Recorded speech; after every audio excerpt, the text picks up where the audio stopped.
Black people are the weakest race of men on earth.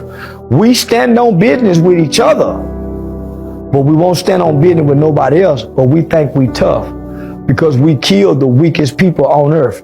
Black people are the weakest species, the weakest race compared to anybody on earth. But we think we bad because we pick only on us. How you bad and you just pick on the weak? How you bad and you only pick on the weak? We the weakest. So if we tore up a country for George Floyd, you know why? Because we don't give a damn about what happened to George Floyd. We was just playing.